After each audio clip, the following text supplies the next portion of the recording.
বদনজরের রুকিয়ার গোসল করার নিয়ম। আমরা অনেক সময় বদনজরে পড়ে যাই। আল আইনু হাক্কুন, বদনজর এটা কিন্তু সত্য।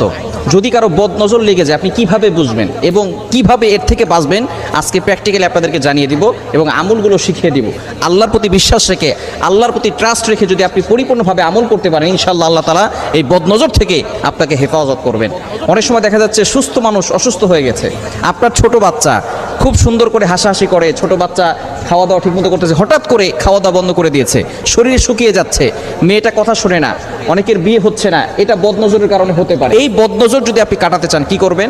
আপনি প্রথমে একটা বালতি অথবা একটা পাত্র নেবেন, অথবা গামলা হলেও হয়, সেখানে আপনি পানি নিয়ে, পবিত্র পানি নেবেন, আপনি নিজে অজু করে নেবেন। অজু করে আপনি 2 হাত সেই পাত্রের ভিতরে রাখবেন, পানির ভিতরে রাখবেন। রাখার পরে আপনি 7 বার দুরূদ শরীফ পড়বেন, যে কোনো দুরূদ পড়লে হবে, তবে দুরূদ ইব্রাহিমটা পড়বেন, যেটা আমরা নামাজের ভিতরে পড়ি, এটা 7 বার পড়বেন। এরপরে 7 বার সূরা ফাতিহা পড়বেন, 7 বার আয়াতুল কুরসি পড়বেন, 7 বার সূরা কাফিরুন পড়বেন, 7 বার সূরা ইখলাস পড়বেন, 7 বার সূরা ফালাক পড়বেন, 7 বার সূরা নাস পড়বেন। এরপরে 7 বার আবার দুরূদ শরীফ পড়বেন।